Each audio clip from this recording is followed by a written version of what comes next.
Titu Lecoq, vous vous diriez qu'on a encore des combats à mener encore aujourd'hui? Ah mais plus, enfin moi je suis catastrophée en fait par la situation. Ah d'accord, alors vous, Ah vous êtes moi c'est profondément vraiment, pessimiste. ah oui non mais Il y a des enfin reculs? j'ai l'impression qu'il y a une certaine forme de recul, notamment sur une espèce d'opposition entre les droits de la femme et les devoirs de la mère, Mmh. qui est un truc que moi en tant que jeune mère de famille j'ai vécu de manière très violente.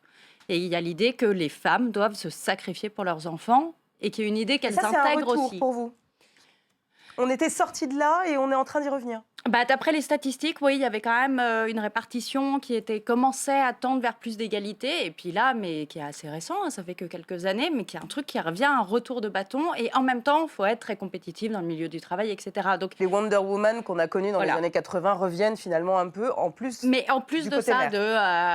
de Mamie Nova, etc.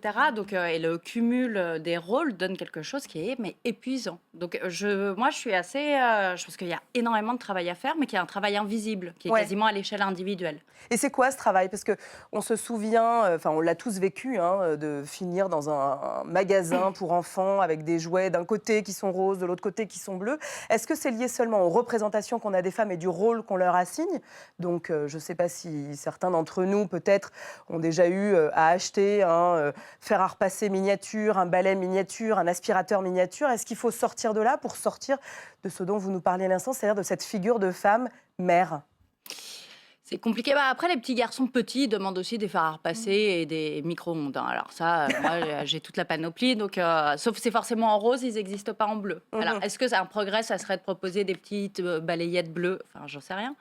Mais je pense qu'il y a les représentations, mais peut-être qu'on accorde trop d'importance, parce qu'on est dans une société de l'image, au principe de la représentation.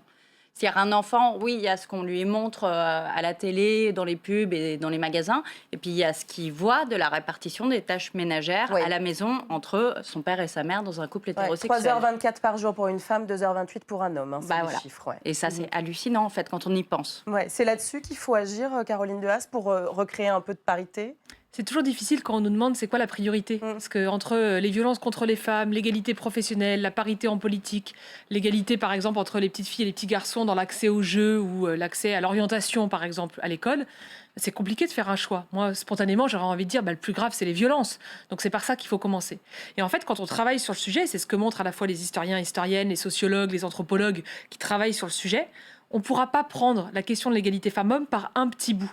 On ne pourra pas faire avancer l'égalité femmes-hommes si on ne s'intéresse pas non plus, par exemple, aux inégalités qu'il y a entre les femmes. Entre les femmes blanches, par exemple, et entre les femmes non blanches. Entre les femmes cadres et entre les femmes ouvrières.